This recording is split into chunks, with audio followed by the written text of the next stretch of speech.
So today we're going to learn about the Sine Rule, which is different to the SOHCAHTOA rule. Okay, so the Sine Rule is different in the terms of this rule can be used on any triangle, where if you thought of SOHCAHTOA can only be used on right angle triangles.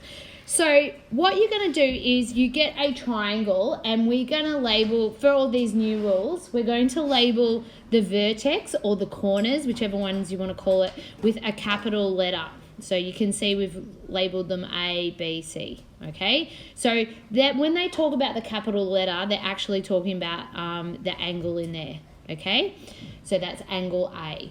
When you go to label the triangle, the side opposite your angle A becomes little a. So can you see that? That's little a. If I look at C, so C's here, so the side opposite C becomes... So we can see once you've... So you need to label the triangle up that way. And then what we learn, well, from the Sine Rule, we can see that if you look here, if you have, what this means is side A, if you did the number, whatever that was, over sine the angle A, it will produce the same number as if you did sine the side B over sine C or sine C over sine C. So what is going to happen is you're going to be given a scenario where you'll have enough of the combination to be able to work out. So if you have a look over here in our example, so if you look, we've been given angle B, and we've also been given sine B. So of course here's where they've written that. So can you see there's sine B? Okay, and they want you to find the length AB, which is actually C. So you can see C's there, and we've got the angle C. So see how we only actually need two of the, one thing equaling another. You don't need all three. You just might use a combination. So once you've got into this part into your calculator, we can just put solve again, and you put in this calculation, and for us it'll be comma C, because that's what you're trying to find out there. All right, so when do you use this Sine Rule? There's a few scenarios when you have two angles and one side. So that's what we had here on that little example there. Or if you have an angle and its opposite side length and one other side. So that means you'd have an angle missing, and you're going to find that. So if they ask, just to be careful, when they ask for the largest side on a triangle, the largest side is always opposite the largest angle. So if you can, you'll be able to see the angles. So if that angle, say up here on this one at the top, B would be the largest angle, and they will tell you that. And so you can tell that that would be the largest size. If you have the smallest angle, opposite will be the smallest side as well. All right, so we'll go through a few examples. So before we go on, so what happens is there is an ambiguous case with the Sine Rule. And what happens when you do the solve on your calculator, it spits out some weird stuff, and you know then that you have an ambiguous case. You'll see it, because the calculator all of a sudden says, there's two possible solutions. And what it happens is, can you see, it's in the scenario like where here, we try to explain it, is that see if we gave you this length down here, that was set, and they told you that. And they might have said that the angle, so you've been given that side length, and you've also been given another side length, okay? So what is happening is you could see that it can be, if you're not given a diagram, you might not know which one it is, and the calculator will spit out. If you're given a diagram, you'll know. But can you see, we could set up the same thing. So what they're showing you there is, see, B length and B length are exactly the same. They're the same lengths, okay? But if you swing it at a different angle, yeah, you'll get a different side length, like down there, or whatever. So what they're saying is that it could, even though you were given, say, you were given this and this and this and this and another angle, you might not know which scenario it is.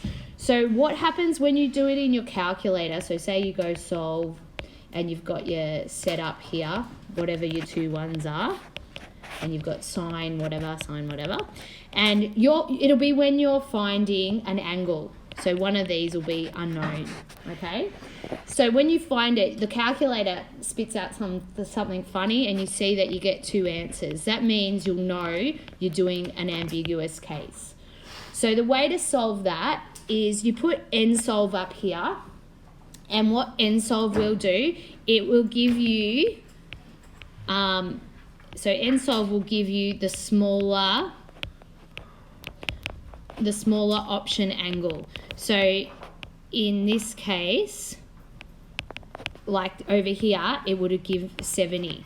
If you know that that's not your diagram, so you're going, nah, wait a minute, I can see it's the bigger one, or it's a multi-choice and 70 is not an answer, what you need to do to find the other angle, the larger angle, larger option angle, all you have to do is go 180 minus the smaller one, so it would have been 70. So 180, I'll just write that, minus the smaller option. Okay, so these are trickier case of questions. It's a bit harder, and you'll know if you're getting down there and you're in the further on in the multi-choices and you're like, well, that's a simple sine rule. My guess is there's two options there or something like that. Yeah, it's going to be a bit harder. You'll know you're in a harder question. It shouldn't be in the easier questions. All right, so we'll keep going.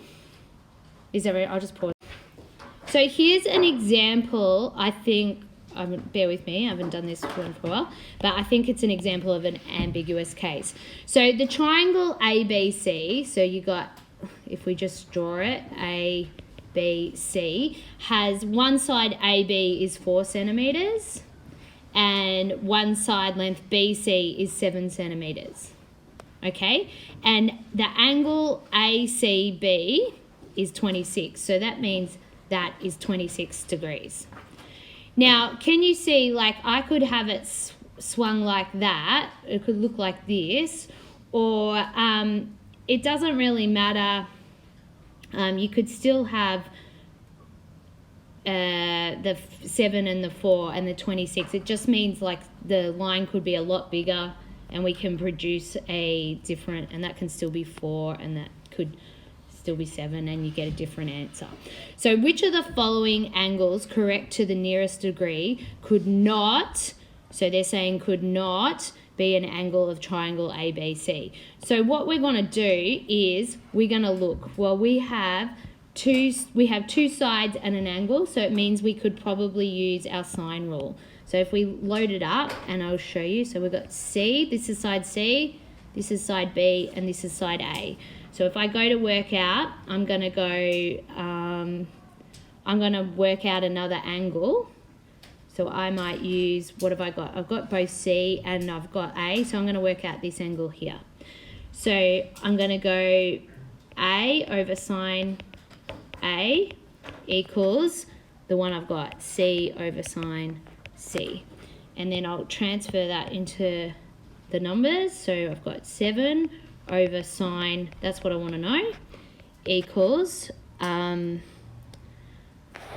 see, 4 over sine 26. I'm just going to pause it and I'm going to put our calculator up and show you. Okay, so we've entered this into the calculator like we normally would, here, and we've put solve. And you've seen that it's spat out this weird answer.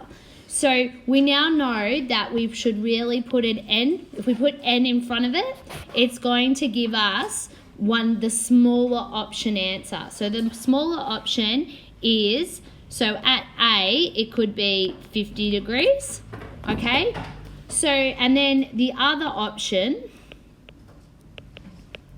at A, so the other option at A could be 180 minus 50, which would equal 130. So that triangle could look like that, yeah? So where that's 130, that's still 4, that's still 7, and that's still 26, okay? So that's the other option it could have looked like. We don't have a diagram, so we can't really tell what it is. Now, if you think about it, if that's 130, that's 126, that's 156. So what have we got? That one would have to be 24, wouldn't it? If it was that option, because they've all got to add up to 180. Now, if we said this one was the littler option, which we said was 50, so 50 plus 26, that's 76. So the other option could be 104. Now, look in the question, they're saying which one could it not be? So we could say 50 could be one, 24 could be one, 104 could be one, and 130 could be one, but this one could not be. So that is the answer, okay? All right, so actually under here, I have just put the examiner's report there on how they work it out. But, you know, see how they say it could be this or this, but we don't know how we're working it out, yeah? So this is how we're going to work out that we've got an ambiguous case, all right? Okay, so here on this page, so I've put in your notes another example. So they've said it's mainly if they don't give you a diagram, you can get two options. So here, once again, they gave you two sides and an angle. So they're showing you in the pink here is the first option it could be, and then in the with that dotted line, like it could look like that further option. So where that angle at S becomes a little bit bigger. So you can see down here they've done the same as what we've done, 180 minus found the smaller one, and then 180 minus that to get the other one. Yeah, the best bet is to use solve and then know that it spits out. It's going to make it a lot more clearer for you that you've got an ambiguous case. And I think it's better because then you'll know you have an ambiguous case. So they're probably just going straight to the working out and they're not going to notice. You just have to be thinking about it. All right. Okay, so I put a couple of examples in because obviously this is the one that creates the kid that gets the 50 and who doesn't. With an ambiguous case question. Yeah, that's the harder end. So I've just put examples, we don't need to go through them. So we're not going to do this question. We're going to come back to it after we've done bearings, and I will make sure I go through this case because it'll be a bit harder. It's an ambiguous case with bearings. All right.